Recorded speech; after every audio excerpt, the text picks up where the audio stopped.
welcome to the Sunday check-in session. So a half hour of Dharma reflection and community connection. My name is Priscilla and I am checking in from cloudy Sydney today. If you are a new member to our community, please accept our wholehearted welcome. And if you have any questions about our practices and topics, we're all here to help. And if you're one of our regular friends, welcome back. It is customary in Australia to begin any meeting by acknowledging the traditional owners of our land. So in the spirit of reconciliation, I would like to acknowledge the traditional custodians of the land on which we walk, study, and reside, the Wodi people of the Dharawal Nation. And I pay my respects to elders past, present, and emerging. I also pay my respects to the traditional custodians of the various lands on which you all are. The check-in sessions have been developed by our Communities of Practice team and the entire community. These sessions aim to develop a reflective practice in response to changes. Guided by humanistic Buddhism, we would like to cultivate our practices and build memorable friendships. Over the year, we have been delighted to meet the authors of the book Cultivating Compassion. Today, we are privileged to meet Gawaine Powell-Davies, who has been a practicing Buddhist for over 20 years and is a recognised teacher in the Insight tradition. Gawaine will be speaking to us today on how can Buddhism help address contemporary crises. So over to you, Gawaine. So just for a moment, however you're sitting or however you're positioned in your house or wherever you are, just let your eyes close and just let everything be.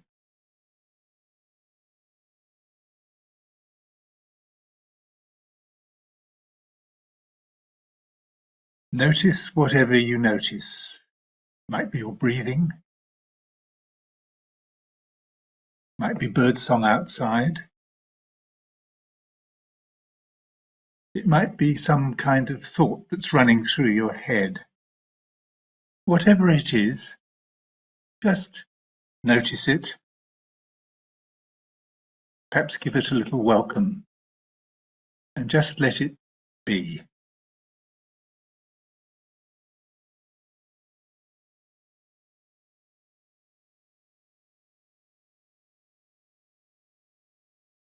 And notice how what is in your mind changes. You don't notice a sound anymore. A thought comes up. Your body feels uncomfortable. Just sit with these changes and allow them to happen, like a sort of light show or a film that you're watching.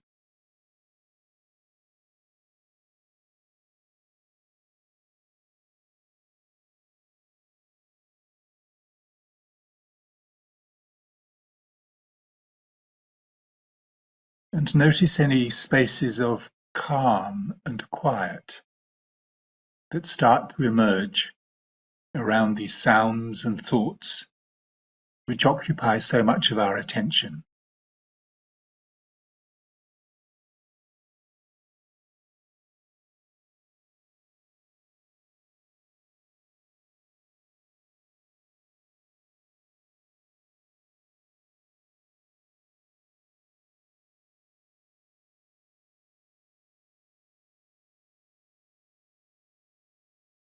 And as we listen and discuss today, as far as possible, let that discussion come from the empty places rather than the fixed opinions and things that we think we know. Listen for the new things that other people say, but also the things that arise in your mind as you slow down your responses and allow space for new things to emerge.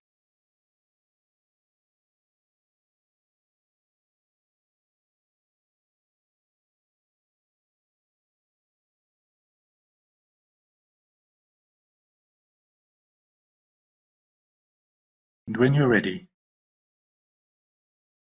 let your attention return to your room, and to this podcast, and to come back together.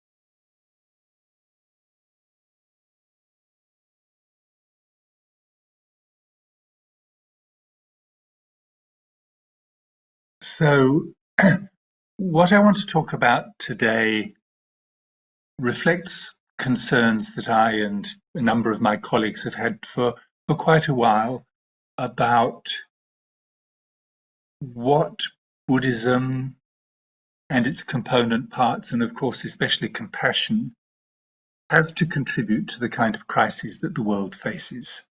And I first came up against this in some of the work I was doing in terms of climate, and looking all the time for ways in which my Buddhist practice and Buddhist understanding of things would help wise responses to what we were facing. And also noticing that in many traditional Buddhist circles, that sort of thinking was not particularly encouraged. Buddhism was about your response to what happened to you, to put it crudely, rather than what happened in the world. And so the opportunity to write a chapter for this book at the height of COVID, when we were very focused on the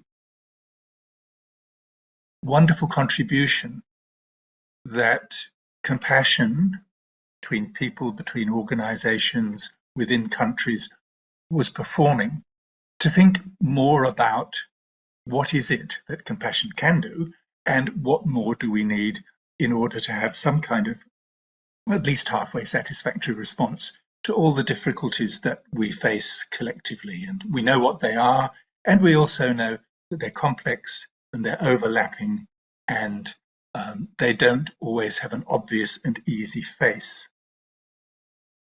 So let me get up my notes. So as a starting point, what is compassion? Well, I think we all have a fairly good understanding of that. My shorthand is that it's an appreciation of suffering, of our own or others, and a wish that it was not so, and often accompanied by some sort of attempts to reduce suffering in one way or another. And within the Buddhist system, I find it helpful to think of it as to see it as one of the Brahma Viharas or supreme virtues. So it's grounded in loving kindness. That's where it comes from. That's the groundwater. And it's balanced by sympathetic joy at other people's success. So it's not just that we are noticing the misery in the world and being attuned to that, we're also attuned to the other aspects of people's experience. And there's some kind of balance between compassion and sympathetic joy. And these are stabilized by equanimity, which is the ability to face difficult waves, to use a surfing metaphor, without being thrown off balance. And so to be able to sustain the sympathetic joy and the compassion that we have for other people. And together, I think of these as forming a constellation of sympathetic engagement with others. And it's easy to see how compassion creates solidarity and creates motivations to help, especially in times of difficulty. And we all had our own stories and heard stories from other people of how people got to know their neighbours they'd never known before, helped people they hadn't cared about before, and were focused on society as a whole in ways they hadn't been before. But the question in my mind was, is this enough to guide us through the complex and overlapping crises that we face? And when I thought about it, the first limitation that is obvious in a way is that for most of us, our compassion is usually individual, so it's focused on individual stories. It's partial. We're much better at having compassion for people who are like us, and it's limited. we're all prone to burnout if we find ourselves in circumstances that demand too much of us. So when we face crises that move too fast for normal human responses and involve people that we don't identify naturally with, how is compassion going to maintain its role in guiding and stabilizing us? Second one, which I noticed very much in the climate movement, is that in contemporary crises, we ourselves are often part of the problem, as well as concerned onlookers and perhaps victims. So in the climate crisis, we all contribute to it. We wish we didn't. It's very hard to avoid. And it's very easy for that to turn into a search for the real villains and to focus on them. And compassion becomes very complex when our role in this and other people's role is so murky. And there is the point that compassion is easily diverted to individual suffering, picture of the starving child, when actually the causes of suffering may be systemic. They're about how we do our agriculture, what happens with international trade. So how do we connect the picture of the starving child with the latest round of trade negotiations and have this as part of our Dharma-informed response to what's going on? And I think Buddhism offers us some tools that build on and support our natural compassionate responses. And because they build on and support them, we should hold on to those natural springs of compassion that comes from seeing a starving child or whatever it is, but we don't want to stop there. So the first point is that the Buddha spoke of addressing suffering and the causes of suffering, or sometimes happiness and the causes of happiness. Now, in his day, I don't think there was a strong sense of the structural causes of suffering, the political and economic causes, and there were no levers really for doing anything about it. But now we do have a much better understanding of the way in which economic and social factors cause suffering, and we also have some experience in operating at that level, either politically or as activists or as voters or whatever it may be. So I think this starts to give us a ladder from the traditional individual focus to a more structural perspective, where we need to, as it were, make ourselves at home so that then our natural compassionate responses become triggered and informed by what happens at those abstract levels, as well as the person we meet in the street. And when we get there, I think there are other aspects of the Dharma that we can repurpose or apply to support our compassion. First one is wisdom. So one aspect of wisdom is the ability to identify and see through one's assumptions and the way one sees the world. And at a social and national and international level, that's perhaps about seeing through contemporary ideologies, seeing through neoliberalism or whatever the particular ideologies that are out there that are creating problems. And then within those, understanding why it is that things go wrong. And here we have the teachings about, for example, the 3 marks of existence, the role of suffering, impermanence, and emptiness, and the way in which greed, hatred, and delusion all come together to distort the way we understand and respond to things. And of course, greed is not just individual, it's the stock market. Hatred is not just me and my neighbor, but it's armed struggle. And delusion is not just my lack of recognition of my own interconnection with other people, but it's also a misunderstanding of the similar things on a national level. And of course, the Dharma also gives us some very clear points that we need to focus on to address them. And these come through, for example, in the Eightfold Path, very, very clearly. And probably the element which is most directly in common between the individual and the structural and so on is this notion of interconnection, that we are not on our own, we don't face this on our own, and we can't address it on our own. After wisdom, or alongside, there comes ethics, which provide us a guide as to what matters in these very complex situations that we face. And I think if you look at the articles we see so much in the papers these days about people's dilemmas in living, they're very often about what should I care about? It's not just how do I do this? How do I manage this situation? It's actually what should I care about here? And I think there's a lot of emptiness in our, there are a lot of gaps in our sense of ethics at the moment where Buddhist ethics can be really helpful. And the next one is the emphasis on practice. So traditionally, it's about meditation and mindfulness, but you can re-understand that as a form of capacity building. It's individual capacity building. You're building the sharpness, the steadiness, the perspicacity to deal with what happens within. We can do the same outwardly. And this kind of capacity building is needed at individual, group, and social level. So, for example, civil society, which has been under attack really a lot over the last decade or two, is the form in which much of this capacity that we need can be found. And when that can be informed by Buddhist wisdom and compassion, then it becomes much more powerful.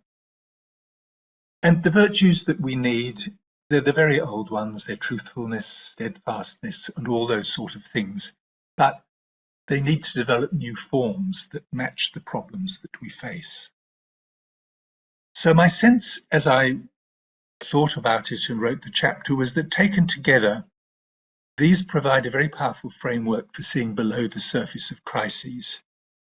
Going beyond the platitudes of individualism, everyone should try harder, neoliberalism, we all have to back winners, consumerism, if only you have a few more things, you'll be happy, and offering the tools that enable us to create safe spaces for mutual support and effective action.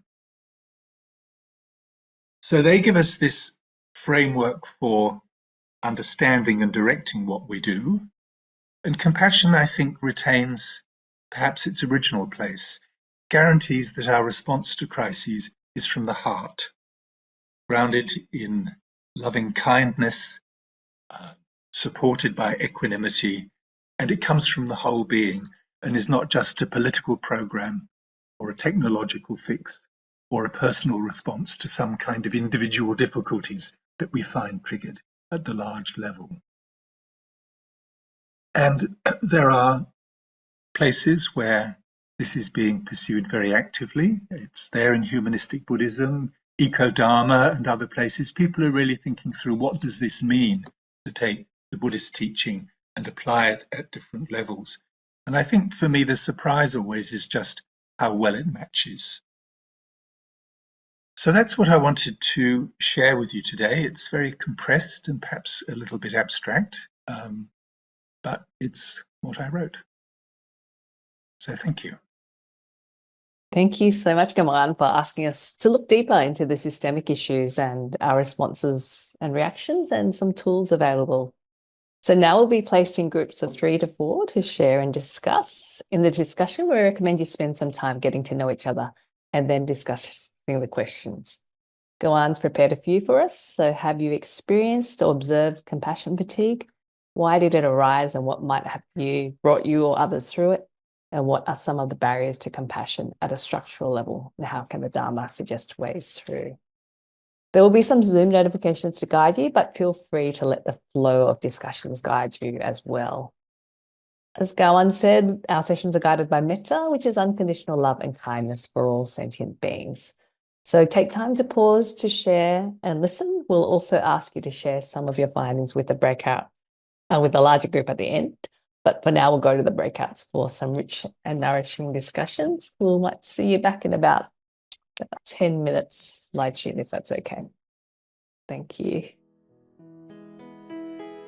So if you had any comments and quotes to put in the chat box, please do so, because our brilliant poster team creates these posters to share with the wider community. So thank you if you can keep doing that for us.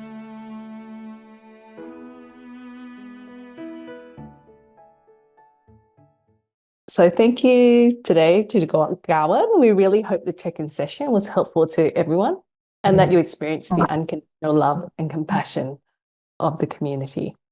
For anyone who might be experiencing a greater need than what today could meet, please don't hesitate to get in touch with us at the email. And you can also reach out to the professional organisations on the screen. So an announcement that our good friend Professor Stephen Hill is launching his new book, In Defence of Our Humanity.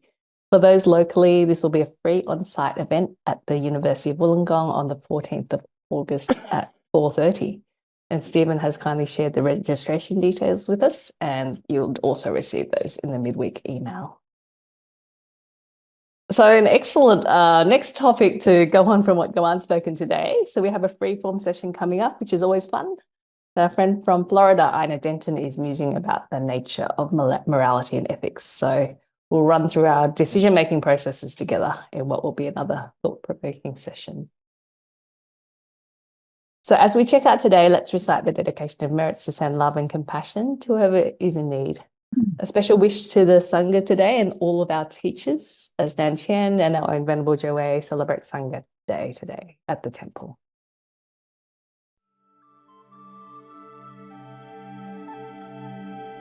Let us now dedicate the goodness of what you have done to all living beings.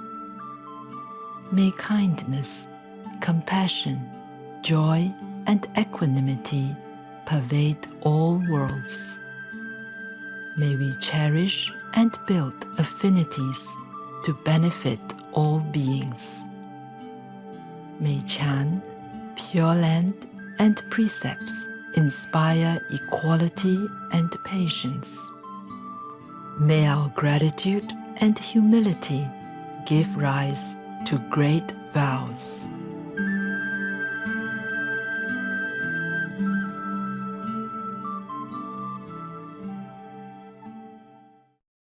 So thank you, Gawaine, for your time and generous sharing today. Thank you, Lai Chin, for being our IT master behind the scenes, and thank you everyone for joining us. So now we'll have our usual plenary session, so please stay around if you have time. Otherwise, we'll see you all again next week at 11 a.m.